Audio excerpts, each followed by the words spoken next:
नमस्कार सभी प्यारे प्यारे भावी असिस्टेंट प्रोफेसर्स को। आप सभी उत्कर्ष यूजीसी नेट चैनल में आप सभी का स्वागत करता हूं मैं। दोस्तों, आज आपके बीच हमारी उत्कर्ष यूजीसी नेट की पूरी टीम आ चुकी है और हम लोग डिस्कस कर रहे थे कि ये जो यूजीसी नेट का भी एग्जाम्स चल रहे हैं और इसमें ये जो गड़बड़ियां सामने आ रही हैं और स्टूडेंट्स बहुत आक्रोशित भी हैं उससे, तो उस सब की चर्चा के लिए आज हमारे बीच में मौजूद हैं हमारे प्रिय मेंटर्स, आपके इंग्लिश की प्रिय मेंटर। नमस्कार प्रेरणा ma'am. Hello dear students, so I am Prerna, your educator for UGC NET English Literature। तो हम आज आप सभी के समक्ष आ चुके हैं और आज हम डिस्कस करने वाले हैं जो भी अभी करंट इशू चल रहा है कि एनटीए ने काफ़ी सारे जो हमारे सर रीसेंट एग्जामिनेशन हुए हैं, जैसे कि मेरा सब्जेक्ट है इंग्लिश लिटरेचर का, कॉमर्स, ज्योग्राफी, दीज आर सब मेजर सब्जेक्ट जहाँ पर काफ़ी ज़्यादा रिपीटेशन, रिडंडेंसी हमें देखने को मिली है एग्जामिनेशन पेपर में। So we are going to address it, we are going to address your issue, जिससे आप काफ़ी ज़्यादा डिसअपॉइंटमेंट में हैं, डिस्कम्फर्ट में हैं और हम एज टीचर्स भी काफ़ी ज़्यादा डिस्कम्फर्ट में हैं। So we are going to address this issue. बिल्कुल मैम। चर्चा शुरू करने से पहले मैं आप लोगों का सभी का परिचय एक बार फिर करा दूं। प्रेरणा मैम इंग्लिश की मेंटर हैं। हमारे बीच में प्रवीण मिश्रा जी हमारे बीच में हैं। ये पब्लिक एडमिनिस्ट्रेशन के मेंटर हैं। प्रवीण जी, आपके बारे में थोड़ा सा बताइए हमारे बच्चों को। जी, thank you so much sir introduction के लिए। सो माय डियर स्टूडेंट्स, मेरा नाम है प्रवीण मिश्रा और मैं आप लोगों को पढ़ाऊंगा पब्लिक एडमिनिस्ट्रेशन। ठीक है, सो अब सब्जेक्ट क्या है, नाम से ही क्लियर है, पब्लिक एडमिनिस्ट्रेशन। ठीक है, इसको एक बार जरा डिमार्केशन समझ लेते हैं कि ये पॉलिटिकल साइंस नहीं है। पॉलिटिकल साइंस के लिए आपके साथ ऑलरेडी शक्ति मैम है, राइट। सो हमारा जो सब्जेक्ट है वो टॉक करता है या बात करता है, उसका सिंपल एजेंडा है the mechanics or the operation arm of the political science. So we are not going to discuss the political science. तो हमारा जो सब्जेक्ट है पब्लिक एडमिनिस्ट्रेशन वो एक बहुत डिस्टिंक्ट एरिया ऑफ एकेडमिक है या एक डिस्टिंक्ट एरिया ऑफ डिसिप्लिन है। सो अब की बार जो एग्जाम हुआ, अगर हम उसको लेकर चले, सो पब्लिक एडमिनिस्ट्रेशन को लेकर मेरा ओपिनियन यही बना कि अगर आपका प्रीवियस ईयर्स क्वेश्चंस आपने अच्छे से कर रखा है, अगर आपका बेसिक कॉन्सेप्चुअल क्लैरिटी है, अगर आपने एम्फेसिस दिया है अपने सिलेबस के पॉइंट्स या इनफैक्ट माइक्रो टॉपिक्स जिसे कहते हैं, तो आपका एग्जाम क्वालिफाई हो रहा है। हाँ, मुद्दे जरूर हैं, इश्यूज बहुत हैं और वो इश्यूज क्या हैं क्या नहीं है ये अगले कुछ मिनटों में आपके सामने हम सब मिलकर रिप्रेजेंट करने वाले। Thank you Praveen ji. हमारे बीच में पॉलिटिकल साइंस की मेंटर शक्ति मैम भी है उपस्थित। शक्ति मैम, स्वागत है आपका। Thank you very much sir. So सबसे पहले तो हेलो सभी स्टूडेंट्स को। जैसे कि सर ने बताया कि आज हम जो स्टूडेंट्स के कंसर्न्स हैं, रिस्पेक्टिव जो फैकल्टी मेंबर्स हैं, उनको आपकी जो वॉइसेस हैं, कंसर्न्स हैं, उनको एड्रेस करने के लिए हम सभी यहाँ पर इकट्ठा हुए हैं आपके सामने। जैसे पॉलिटिकल साइंस की अगर मैं बात करूँ तो काफ़ी ज़्यादा क्रोनोलॉजी बेस्ड क्वेश्चन, जहाँ पर रोट मेमोराइजेशन के ऊपर बेसिकली बेस्ड होता है पूरा जो एक एसेस करने का जो क्राइटेरिया होता है। एंड एक ये भी क्वेश्चन एक अराइज होता है कि ये कितना इफेक्टिव ये एक तरीका है या कितना पैटर्न है एक जो फ्यूचर असिस्टेंट प्रोफेसर है उसकी एलिजिबिलिटी को बेसिकली आंकने के लिए, तो वो एक इफेक्टिव तरीका भी होना चाहिए। तो उसमें अगर क्रोनोलॉजी पर ज़्यादा फोकस किया जाएगा, मेमोरी बेस्ड पेपर आएगा, तो ऐसे जो स्टूडेंट्स हैं वो भी काफ़ी ज़्यादा डिसहार्टन हो जाते हैं, क्योंकि वो मास्टर्स में, ग्रेजुएशन में उस सब्जेक्ट को इतना टाइम देते हैं, इतनी शिद्दत से, इतने डेडिकेशन के साथ में उसमें मेहनत करते हैं। बट फॉर अ चेंज अगर हम बात करें इस वाले आपके साइकिल में, थोड़ा सा एक बदलाव है एनटीए की तरफ से कि थोड़ा सा फैक्चुअल जो इंक्रीजिंगली क्वेश्चन का जो झुकाव है वो बेसिकली फैक्चुअल ही है, लेकिन उसको बैलेंस करने की कोशिश इस बार की गई है। तो थोड़े से मैच द फॉलोइंग वाले कंसेप्चुअल क्वेश्चंस आए हैं फॉर अ चेंज, जो कि आई थिंक एक अच्छा स्टेप है इन द राइट डायरेक्शन। इस बार एक चेंज देखने को मिला है। बाकी आई थिंक थोड़ा सा एक बैलेंस और इसमें मेंटेन किया जा सकता है between factual portion and conceptual portion. Apart from that जो डिस्ट्रीब्यूशन है क्वेश्चंस का across all units, I think उस पर भी थोड़ा सा ध्यान उतने अच्छे से नहीं दिया जा रहा है जब हम इस एग्जामिनेशन की बात करते हैं।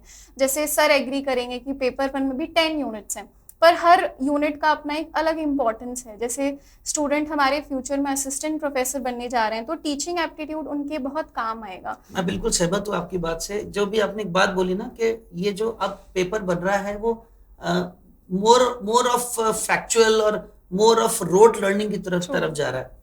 हमारे पेपर 1 में भी ऐसा हुआ है। पेपर 1 में आपके जो हायर एजुकेशन में जो क्वेश्चंस आ रहे हैं वो पूरे क्रोनोलॉजी ऑफ यूनिवर्सिटीज। अब यूनिवर्सिटीज 1200 यूनिवर्सिटीज है इस समय देश में।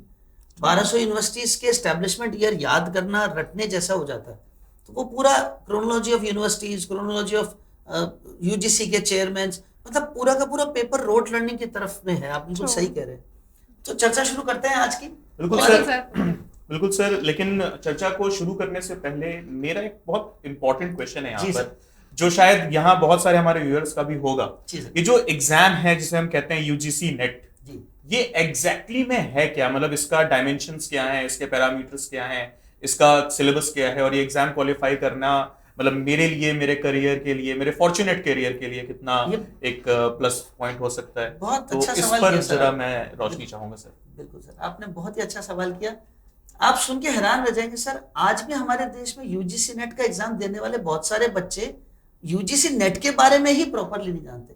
You will be surprise to know कि ऐसे बहुत सारे बच्चे हैं जो मुझसे यूट्यूब पर ये कहते हैं, सर हमें किसी ने कहा कि यूजीसी नेट दे रहे हो, प्रोफेसर बनना, बीएड कर लिया क्या? तुमने तो बीएड ही कभी नहीं किया, बिना बीएड किए तुम कैसे नेट दोगे, कैसे असिस्टेंट प्रोफेसर बनोगे? तो लोगों को भी ये भी नहीं पता कि यूजीसी नेट है क्या और ये हमें देता क्या। जी सर, ये इस पर बस एक चीज प्लस ऐड करना चाहूंगा यहाँ पे। ये आज बस सुबह ही हुआ मेरे साथ। एक स्टूडेंट का मेरे पास मैसेज आया कि सर मैं अभी सेकेंड ईयर में हूँ अपने ग्रेजुएशन के, और मुझे यूजीसी नेट देना है, तो मैं अगले साल वाला दूं या उसके बाद वाला दूं? हाँ, तो एलिजिबिलिटी को भी लेकर के अभी बड़ा so I think clarity of thought बहुत इंपॉर्टेंट है हमारे लिए। स्टूडेंट्स काफी ज्यादा कंफ्यूज्ड है। बिल्कुल, मैं अपने दर्शकों को, अपने बच्चों को यूजीसी नेट के बारे में ब्रीफली आपको फटाफट बता देता हूँ। यूजीसी नेट का जो एग्जाम है ये कॉलेज के लेक्चररशिप के लिए, असिस्टेंट प्रोफेसरशिप के लिए एलिजिबिलिटी एग्जाम है। और कॉलेज टीचिंग और स्कूल टीचिंग दो अलग अलग क्षेत्र हैं। स्कूल टीचिंग के लिए एलिजिबिलिटी बीएड होती है, जिसमें पीआरटी, टीजीटी, पीजीटी ये 3 स्टेप्स होते हैं जो स्कूल टीचिंग में आते हैं। और कॉलेज टीचिंग में असिस्टेंट प्रोफेसरशिप जो है वो सबसे पहला और आखिरी स्टेप है। It is the highest step of education, जिसमें असिस्टेंट प्रोफेसर आप बनते हैं, उसके बाद में एसोसिएट और प्रोफेसरशिप जो आती है वो प्रमोशन से आती है। और असिस्टेंट प्रोफेसरशिप के लिए यूजीसी नेट साल में 2 बार होता है। यूजीसी नेट का जो एग्जाम होता है इसमें 150 क्वेश्चन आते हैं। इन 150 क्वेश्चन में पहले 50 क्वेश्चन पेपर 1 के होते हैं और अगले 100 क्वेश्चन पेपर 2 के होते हैं, जो सब्जेक्ट स्पेसिफिक होते हैं। पेपर 1 का जो 50 क्वेश्चन है वो 10 यूनिट के आते हैं। 10 अलग अलग सब्जेक्ट्स हैं, उसमें एक्चुअली 11 सब्जेक्ट्स हैं और वो 10 यूनिट में बटे। और पेपर 2 जो है वो आपका सब्जेक्ट स्पेसिफिक है, जिसमें 100 क्वेश्चन आते हैं। एक और बहुत ही ज्यादा जो मिथ है लोगों के दिमाग में कि पेपर 1 अलग से क्वालिफाई करना जरूरी है, नहीं, ऐसा कुछ नहीं है। पेपर 1 या पेपर 2 को अलग से 40% लाना या क्वालिफाई करने की आवश्यकता नहीं है। दोनों पेपर्स एक साथ होते हैं। एक ही पेपर होता है 150 क्वेश्चन का, 3 घंटे का एग्जाम होता है और उसके 300 नंबर की मेरिट बनती है। आपको उस 300 नंबर में 40% मिनिमम लाने हैं टोटल, चाहे वो 40% आप पेपर 2 से लाएं या पेपर 1 से लाएं। यानी 120 मार्क्स आपको मिनिमम लाने हैं ताकि आप मेरिट लिस्ट के लिए एलिजिबल हो। अब एक बार आप 40% ले आए, उसके बाद आपकी मेरिट लिस्ट की कट ऑफ बनती है और उस कट ऑफ के हिसाब से आपको 3 कैटेगरीज में बांटा जाता है। जैसा कि आप जानते हैं मैम, सबसे पहली कैटेगरी है जेआरएफ, जूनियर रिसर्च फेलोशिप। इस जूनियर रिसर्च फेलोशिप के लिए टॉप 1% लोगों को कैटेगरी वाइज जेआरएफ मिलता है। जैसे मान लीजिए कि कॉमर्स में ओबीसी के 100 बच्चों ने दिया एग्जाम, तो कॉमर्स के ओबीसी कैटेगरी में 6 बच्चों को, टॉप 1 बच्चे को जेआरएफ मिलेगा। टॉप 6% को नेट मिलता है, मतलब 6 बच्चों को नेट मिल जाएगा। और तकरीबन 15 से 20% बच्चों को पीएचडी के लिए, ओनली पीएचडी के लिए सेलेक्ट किया जाता है। ये थोड़ा सा वेरिएशन होता रहता है एग्जाम और सीट्स के हिसाब से, पर ये एक जनरल क्राइटेरिया है जो यूजीसी ने डिसाइड किया। अब इसमें बहुत सारे बच्चों का ये सवाल होता है कि यूजीसी नेट की डिग्री क्या वैलिड कितने साल के लिए है? तो यूजीसी नेट की डिग्री जिंदगी भर के लिए वैलिड है। एक बार आपने दे दिया तो हमेशा के लिए वो वैलिड हो गई। कोई एज लिमिट नहीं होती यूजीसी नेट की, अलबत्ता जेआरएफ की एज लिमिट होती है जो कि 30 साल है, और महिलाओं और कैटेगरी एससी एसटी और ओबीसी के लिए 35 वर्ष है।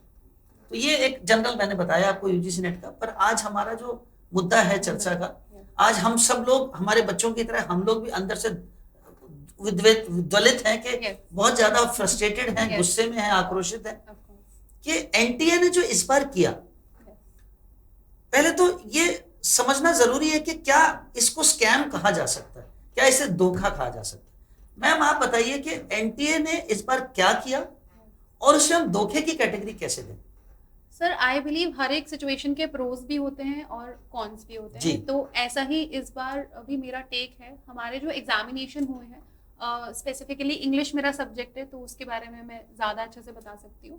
तो इंग्लिश में क्या हुआ है कि हमारा जो जून 2025 का साइकिल था और जो दिसंबर 2025 का साइकिल था, they were one of the toughest examination. बिल्कुल। काफी ज्यादा obscure writers, out of the syllabus questions, हम देखेंगे कि काफी पौंडीचेरी यूनिवर्सिटी के कुछ इसीलिए कट ऑफ भी बहुत लो गई थी उस बार। हाँ, कट ऑफ सर 20 मार्क्स लो गई थी जेआरएफ की कट बिल्कुल, ऑफ। कैन यू बिल्कुल। इमेजिन, दिसंबर 2024 से बिल्कुल। जून 2025 की कट ऑफ में 20 मार्क्स का फर्क था। बिल्कुल। तो इससे पता चलता है कि डिफिकल्टी ऑफ द एग्जामिनेशन कितना ज्यादा इंक्रीज हुआ था। तो हमारी एक्सपेक्टेशन एज फैकल्टीज और स्टूडेंट्स को भी हम उसी तरीके से प्रिपेयर कर रहे थे कि अब कुछ भी आ जाए, कितना भी डिफिकल्ट पेपर हो, मेरे स्टूडेंट्स का जेआरएफ होना चाहिए।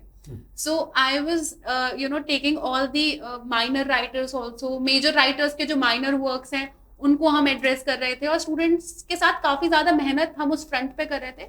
बट ऑफ कोर्स लास्ट के जो 25 डेज थे उनमें मैंने फोकस किया PYQs पे, और PYQs हमने काफी डिटेल्ड वे में पढ़े। पिछले 5 to 8 years के PYQs मैंने स्टूडेंट्स को कराए। और सर इस बार का जो हमारा पेपर आया एज अनएक्सपेक्टेडली, हुआ क्या इस बार? हुआ ये कि सर इस बार दिसंबर 2024 के काफी सारे PYQs हमें अपने पेपर में देखने को एज इट इज। अच्छा, ऑप्शंस भी नहीं बदले? Sir reading comprehension as it is आया है इंग्लिश लिटरेचर में। बहुत सारे क्वेश्चन स्टूडेंट मुझे पिक्चर खींच के क्लिक करके भेज रहे हैं कि मैम देखो ये एग्जैक्ट क्वेश्चन, ऑप्शंस भी एग्जैक्ट है। वो मैम कॉमर्स में भी बच्चे बता शफल भी नहीं हुए हैं हमारे। कॉमर्स में भी बच्चे बता रहे थे कि पहले 18 क्वेश्चन तो as it is copy paste हुआ, सिर्फ नोट हटाया। यस। और बाकी के 88 नंबर क्वेश्चंस तक। और बल्कि मैंने जब YouTube पर ये लिया था तो मैंने 2024 दिसंबर का पेपर स्क्रीन पे लगाया और मैंने बच्चों को RC रीडिंग कॉम्प्रिहेंशन का पैसेज दिखाया। बच्चे बोले सर यही पैसेज आया था, same to same passage, same question, same option. तो सर जैसे कि हमारे इंग्लिश सब्जेक्ट है उसमें ये चीज हुई है, कॉमर्स सब्जेक्ट है उसमें ये चीज हुई है। But sir I believe that PYQs हर एक सीरियस एस्पिरेंट करके जाता है, राइट? अगर इसमें गलत क्यों है? सर गलत मुझे लगता है ये है कि जो भी हमारे कॉम्पिटिटिव एग्जाम होता है, जैसे कि NTA, तो एक क्रिएटिविटी उनको रखनी चाहिए क्वेश्चंस फ्रेम करने में। आप कोई भी PYQ पिछले साल की कॉपी पेस्ट अगर करते हो, that is wrong. I am not saying कि आप ऑब्सक्योर राइटर्स दो, out of the syllabus questions दो, बट हमारा एक क्वेश्चन पेपर इस मॉडरेशन में बनना चाहिए कि एक जो बच्चा पढ़ाई कर रहा है दिन रात, कुछ क्वेश्चंस हमारे डिफिकल्ट होने चाहिए, कुछ मॉडरेशन में होने चाहिए और कुछ इजी क्वेश्चंस भी आने चाहिए। तो एक कॉम्बिनेशन हमारा पेपर का होना चाहिए जिससे कि एक जस्टिफाई वे में हमें पता चलना चाहिए कि ये डिजर्विंग कैंडिडेट है और इसका एग्जामिनेशन क्वालिफाई हुआ है। प्रवीण सर, आप तो यूपीएससी में भी पढ़ा चुके हैं। जी सर। तो यूपीएससी के लिए तो हमेशा ऐसा सुनते हैं कि कभी भी क्वेश्चन रिपीट नहीं होता। आपको क्या लगता है PYQ एज इट इज देना उचित है? सर इस पर मेरा जो ओपिनियन है मैं एकदम क्लियर कट वे में रखना चाहूंगा। जी। सर देखिए सिलेबस तो लिमिटेड है जी, है ना, तो ये कहना गलत होगा कि जो है प्रीवियस ईयर क्वेश्चंस रिपीट नहीं होते हैं या होते हैं, बिकॉज सिलेबस वही है sir. But sir as it is copy paste yes, करना। हाँ, अब ये मुद्दा बहुत बड़ा हो जाता है कि as it is copy paste कर देना। अब ये तो धोखा है, ये तो सिंपल शब्दों में जिसे हम ना कहते हैं कामचोरी, हाँ सर। राइट? ये तो वही हो गया। शायद वो कॉपी पेस्ट करके किसी और फाइल में डालना चाहते क्या थे, एनटीए लेकिन के पास संसाधनों की कमी हो गई कि वो नए क्वेश्चंस ही नहीं बना पा रहे? Like no creativity, very low efforts. हाँ। तो जब स्टूडेंट इतनी मेहनत करता है तो उनको NTA को भी करनी शक्ति चाहिए। मैम, आपका पॉलिटिकल साइंस में भी यही हाल हुआ है क्या? सर एक्चुअली स्टूडेंट से मेरा जितना इंटरेक्शन हुआ तो अभी सच ऐसा कोई रिस्पांस नहीं आया कि PYQs as it is with options repeat हुए हों। And I would also like to add something जो कॉन्वर्सेशन है। सो इसमें एक्चुअली जैसे मैं एस्पिरेंट्स को हमेशा कहती हूँ, जैसे जब भी उनको पढ़ाती हूँ, कि आपके question as it is repeat होने के चांसेस कम होते हैं, जो कि होना भी नहीं चाहिए। हमेशा यही बोलते हैं। हम यही बोलते हैं। उसमें आपके जो कुछ कोर फोकस एरियाज होते हैं जहाँ से, क्योंकि जैसा सर ने कहा सिलेबस लिमिटेड है, तो ऑब्वियसली कुछ ऐसे कंसेप्चुअल एरियाज होते हैं जहाँ से क्वेश्चंस आने भी चाहिए। अच्छा, इस बार एनालिटिकल क्वेश्चंस आए क्या आपके पॉलिटिकल साइंस में? Analytical question sir match the following वाले आए हैं, जहाँ पर थ्योरी से कंसेप्ट्स पूछे तो गए इस बार। आपको पेपर 1 का बताता हूँ, इस बार पेपर 1 में एनालिटिकल क्वेश्चंस थे ही नहीं। मतलब सारे क्वेश्चंस फैक्चुअल बेस्ड, फैक्ट्स थे, फैक्ट्स बेस्ड थे, और या बिल्कुल रोट लर्निंग बेस्ड थे। क्रोनोलॉजी के आपके इंग्लिश में सर क्रोनोलॉजी में भी मुझे लगता है कि 2 पार्ट्स में डिवाइड कर देना चाहिए क्वेश्चंस को। कुछ क्रोनोलॉजी के क्वेश्चन जैसे कि ब्रिटिश लिटरेचर उसके एजेस की क्रोनोलॉजी पूछिए तो वो एक नॉलेज बेस्ड क्रोनोलॉजी है कि हमें सीक्वेंस पता होना चाहिए। कुछ इस क्रोनोलॉजी बात के पे मैं क्वेश्चन एक और चीज समझना चाहूंगा, सो सॉरी टू इंटरप्ट। मेरे बहुत सारे बच्चे भी ये बात सवाल करते हैं मुझसे, आप लोगों के सब्जेक्ट पेपर 2 में 10 यूनिट होते हैं, is there some bifurcation of every unit, या आप जो मर्जी आए वो यूनिट से दे सकते हैं? जो मर्जी आए किसी भी यूनिट से कितने ऐसा questions- फिक्स नहीं है जैसे No, हमारे there is पेपर no- 1 में तो फिक्स होता है नहीं ऐसा 10 के 10 यूनिट है, 5-5 क्वेश्चन आएंगे ही आएंगे। सर हमारे पहले यूनिट से एनटीए का जो यूजुअल पैटर्न है 40% पेपर यूनिट 1 से रहता अरे है इंग्लिश बाप रे, लिटरेचर, अच्छा। 30 to 40%। वाह, then there is one unit literary theory, वहां पर आप देखोगे 30% पेपर उस यूनिट से आता है। So there are like 4 units, अगर आप उनको अच्छे से कवर करते हो 50% आपके क्वेश्चंस वहां से बहुत बढ़िया। आते हैं, जैसे British literary theory, linguistics, research methodology. Last के यूनिट्स कुछ वेरी करते हैं बट देन वी नो कि कौन सा एरिया है। सो सर आई बिलीव जो मैं let me complete what I was saying कि क्रोनोलॉजी के जो एक क्वेश्चन है जो नॉलेज बेस्ड होते हैं कि आपको सीक्वेंस पता होना चाहिए, एजेस की इन डेप्थ नॉलेज होनी चाहिए, but then they ask the chronology of some minor works of obscure writers, that I believe वो रॉट लर्निंग के बाद भी नहीं हो सकता है। वो क्वेश्चंस ऐसे हैं परेशान करने के संभव लिए, नहीं है। वो ह्यूमनली पॉसिबल ही नहीं है। वो उन जैसे मैंने questions को बताया ना solve करना। यूनिवर्सिटीज की एस्टैब्लिशमेंट ईयर 1200 यूनिवर्सिटीज की Yes. एस्टैब्लिशमेंट कैसे याद करोगे? That is these are the questions जो ह्यूमनली पॉसिबल नहीं हाँ, है। So I believe knowledge based हमारा पेपर पैटर्न होना चाहिए। आप स्टेटमेंट बेस्ड क्वेश्चंस दे दो, आप असर्शन रीजन क्वेश्चन दो, जो कि दिसंबर 2024 में इंग्लिश में देखने को भी मिला, दैट बिल्कुल। Was a good change. But उसमें भी आपको जो है out of the syllabus questions I believe नहीं देने चाहिए। हमारे पब्लिक एडमिनिस्ट्रेशन का भी हम शुरू कर रहे हैं, नया सब्जेक्ट हमने ऐड ऑन किया है। Yes. प्रवीण सर, आपके सब्जेक्ट के बारे में कुछ बताइए। सर जैसा कि मैंने बिगनिंग में बोला था, इस सब्जेक्ट के बारे में एक लाइन है जो बड़ी ट्रस्टिंग और बहुत इंपॉर्टेंट भी है। जी, जैसे जो पब्लिक एडमिनिस्ट्रेशन सब्जेक्ट है, ठीक है, इसको हम कहते हैं it is the mechanical arm of the administration and the politics of any society of any country. Sir फर्क क्या है लोक प्रशासन में और राजनीतिक विज्ञान में, फर्क क्या है? सर जैसे इसको अगर मैं आम भाषा में समझाऊं, अगर कोई ऑफेंड ना हो, ठीक है, तो एक होता है शेफ जो खाना बनाता है जी, और दूसरा होता है वेटर जो खाना परोसता है, जी, ठीक है। तो राजनीतिक विज्ञान जो है वो शेफ है जो बना रही है, अच्छा, ठीक है, जो खाना बना रहा है, बहुत बढ़िया। और जो वेटर है जो खाना परोस रहा है, जो सर्व कर रहा है, जो सर्वर है, वो है एडमिनिस्ट्रेशन, इम्प्लीमेंटेशन। Sir implementation. बहुत सुंदर एग्जांपल दिया आपने, तो- तो एकदम समझ में आ गई बात। तो हमारा काम पब्लिक एडमिनिस्ट्रेशन में पॉलिसी बनाने का बिल्कुल भी नहीं है। पॉलिसी अच्छी बनी है, गलत बनी है, बुरी बनी है, वो उससे हमारा कोई लेना देना नहीं होता है। हमारा काम बस इतना है कि पॉलिसी बन के हमें दी गई और हमें उसे इंप्लीमेंट करना है। और इस सब्जेक्ट में हम इसी को समझते हैं कि इंप्लीमेंटेशन का जो एक्चुअल साइंस है वो क्या है। वंस अगेन, अगर कोई ऑफेंड ना हो तो मैं इसको थोड़ा और डिटेल में बोलना चाहूंगा जी। कि जब आप किसी को खाना सर्व कर रहे हैं तो आपको पता है कि आप दाल सर्व करेंगे, आप सब्जी सर्व करेंगे, तो आप उस हिसाब से जो कटलरी है वो लेकर जाते हैं, राइट। तो उसका जो मैनेजमेंट है वो पूरा आपके हाथ में, राइट, कि कितने साफ सफाई से काम होना चाहिए, कितना अच्छे से काम होना चाहिए, कि खाने वाले को खाना तो वो बाद में चखेगा लेकिन पहले ये देखेगा कि खाना की सजावट क्या है, कितने अच्छे तरीके से रखा गया। तो बस यही कहानी है पब्लिक एडमिनिस्ट्रेशन की। तो सब्जेक्ट को लेकर आपको जो चिंता है कि भाई बहुत खतरनाक होगा, बहुत डिफिकल्ट होगा, तो मैं एक बार में इसको जस्टिफाई कर देता हूँ कि बिल्कुल भी नहीं। पूरा का पूरा फैक्चुअल सब्जेक्ट है, इसके अंदर थोड़े से थ्योरीज भी हैं ऑब्वियसली, लेकिन हाँ, वो आपको पढ़ने में बिल्कुल भी तकलीफ नहीं होगी, कोई टेंशन नहीं होगा। और इस पर एक एडिशन करना चाहूंगा सर मैं यहाँ पे, सब्जेक्ट और सब्जेक्ट से अलग निकल के, कि बात होती है जब हमारे एनटीए की या जो हमारे यूजीसी नेट की, तो एक पेपर है आपके पास, सिर्फ आपको उसमें 40% स्कोर करना है आपके क्वालिफिकेशन के लिए। तो आपके दिमाग में ना इतना होना चाहिए हमेशा, मैं यहाँ पर कोट करना चाहूंगा 3 इडियट्स मूवी को। उस मूवी में रणछोड़ दास छांछड़ जो कैरेक्टर है, जो आमिर खान ने प्ले किया, उनका एक बहुत अच्छा लाइन आया कि पढ़ाई इसलिए मत करो कि मार्क्स अच्छे मिलेंगे, पढ़ाई इसलिए मत करो कि अरे ये तो एग्जाम में पूछा जाएगा, पढ़ाई इसलिए करो कि तुम्हें कुछ सीखने को मिल रहा है, पढ़ाई इसलिए करो कि उससे तुम्हारा पर्सनालिटी बिल्डअप हो रही है। तो अगर आप किसी नॉलेजेबल पर्सन के जब आसपास रहते हो ना, जिसके इंसान के पास बहुत एक्सपीरियंस है, जैसे अभी हम अनिल सर के साथ बैठे हैं, तो यहाँ पर एक अलग ऑरा है, क्योंकि सर का जो एक्सपीरियंस है, सर का जो नॉलेज बेस है, वो हम सबको एक पॉजिटिव वाइब्स देता है। तो आपको भी ना एक वही पर्सन तैयार करना है खुद को, कि आपके पास नॉलेज होनी चाहिए, आपके पास कंटेंट होना चाहिए, जिसकी वजह से ना आपका कॉन्फिडेंस बिल्डअप होता है। और अल्टीमेटली ये बिल्टअप, कॉन्फिडेंस बिल्टअप जो है, ये आपकी पर्सनैलिटी को बिल्ड करता है। तो यानी कि आपका जो ऑरा है, आपका जो प्रेजेंस है, वो ऑटोमेटिकली उस एरिया को पॉजिटिव वाइब से फिलअप कर देता है।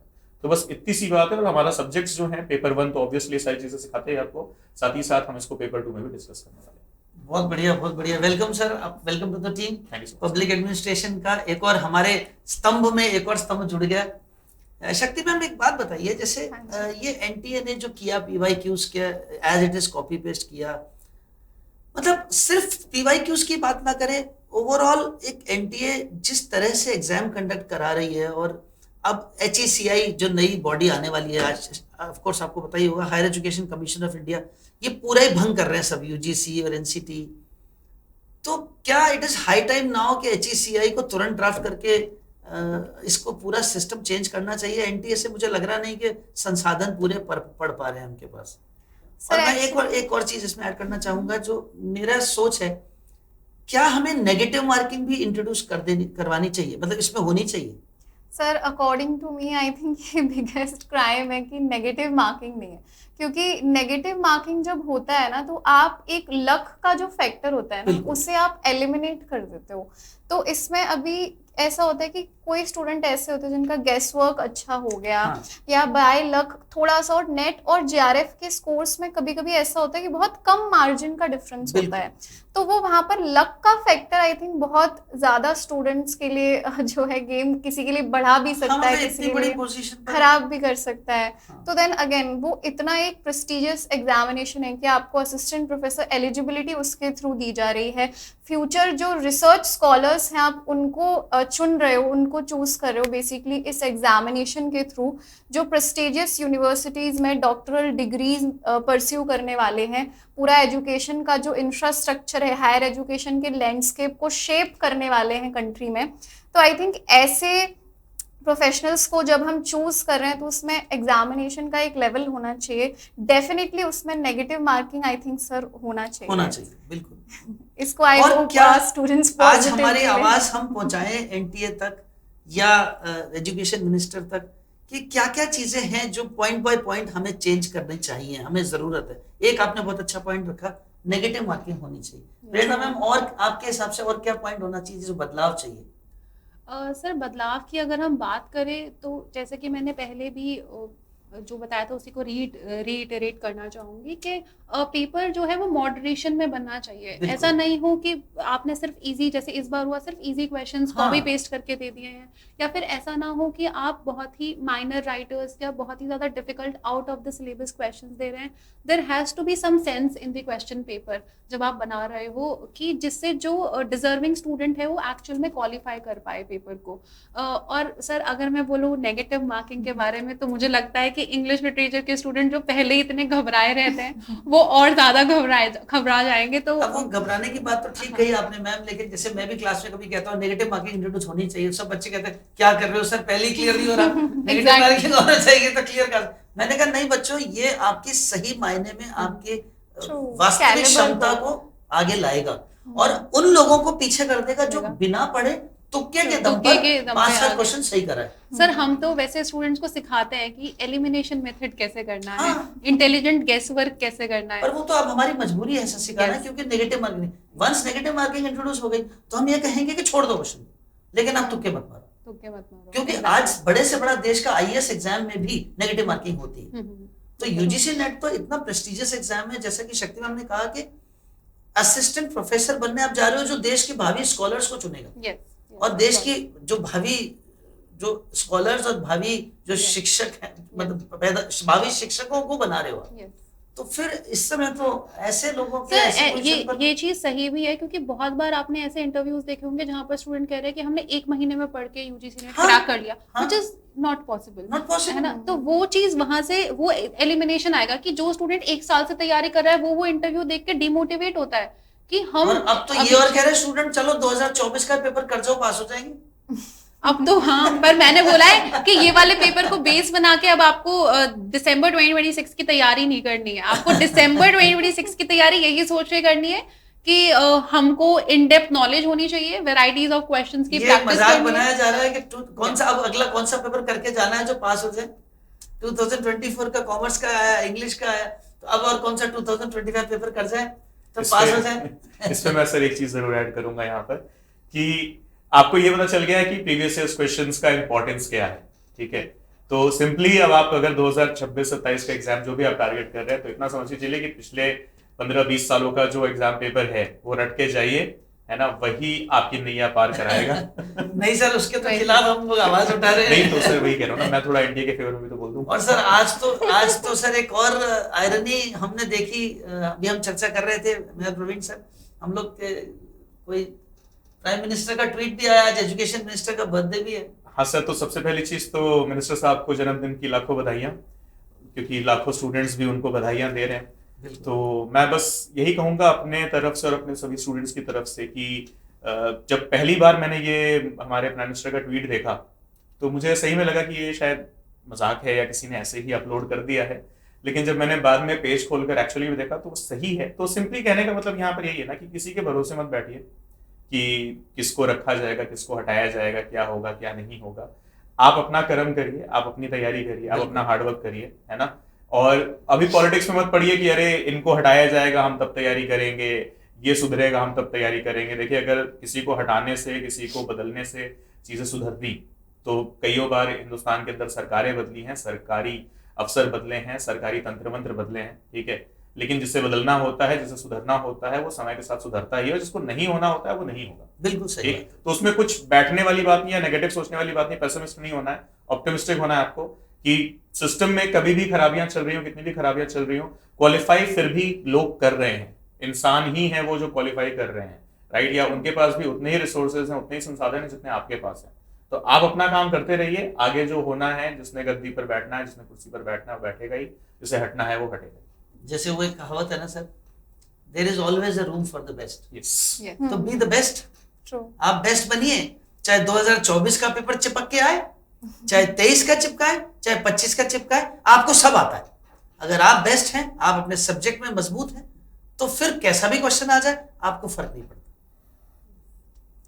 तो आज इस चर्चा में बहुत अच्छा, बहुत बहुत धन्यवाद आप सभी लोगों का, बहुत अच्छा चर्चा रही। और इस चर्चा में स्टूडेंट्स का जो क्रोध है वो अपनी जगह जायज भी है, पर साथ में हम एज मेंटर्स, एज टीचर्स यही कहेंगे स्टूडेंट से कि क्रोध अपनी जगह है, व्यवस्था अपनी जगह है, व्यवस्था में खामियां आती रही हैं, आती रहेंगी, पर आप व्यवस्था की खामियों का रोना ना गाएं। आप अपने आप को बेस्ट करें, अपनी पढ़ाई को इतना मजबूत कर दें, इतना मजबूत कर दें कि आप कहें सर पेपर कैसा भी आ जाओ, कैसा भी कठिन, कितना भी सरल, हम जेआरएफ लेके रहेंगे। और उत्कर्ष यूजीसी नेट की टीम आपके साथ है। वो कहते हैं ना, हम लोग हमेशा कहते हैं जब तक तोड़ेंगे नहीं तब तक छोड़ेंगे नहीं। तो बहुत बहुत धन्यवाद शक्ति मैम, प्रेरणा मैम, प्रवीण सर, आप सभी का बहुत बहुत धन्यवाद। हमारे बच्चों के लिए आप सभी मेंटर्स, हमेशा से हम लोग तत्पर रहते हैं आपके लिए। और YouTube पर रेगुलरली आपकी यहाँ क्लासेस हमारे यहाँ रेगुलर चल रही है, बैच, नए बैच शुरू हो चुके हैं। और अगर अभी तक आपने बैच ज्वाइन नहीं किया है तो दिसंबर 2026 के लिए संकल्प बैच और जून 2027 के लिए लक्ष्य बैच आरंभ हो चुका है। पढ़ाई फुल स्विंग में चालू कर दिया हमने। हमारा अगला लक्ष्य दिसंबर 2026 और जून 2027 है और हम जेआरएफ बना के रहेंगे। अगर आपने अभी तक बैच ज्वाइन नहीं किया है तुरंत ज्वाइन कीजिए, उत्कर्ष ऐप डाउनलोड कीजिए। और साथ ही YouTube पर सुबह से शाम तक पेपर 1 और पेपर 2 का सभी सब्जेक्ट्स की रेगुलर क्लासेस आपके लिए हम लोग लेके आ रहे हैं। तो फायदा उठाइए इस पढ़ाई का, इस मेहनत का, और उत्कर्ष के साथ अपनी सफलता को सुनिश्चित कीजिए। बहुत बहुत धन्यवाद प्रेरणा मैम, प्रवीण सर, शक्ति मैम, बहुत बहुत धन्यवाद। इसी के साथ मैं सभी से विदा लेते हैं हम लोग। Thank you all, goodbye. Thank you so much.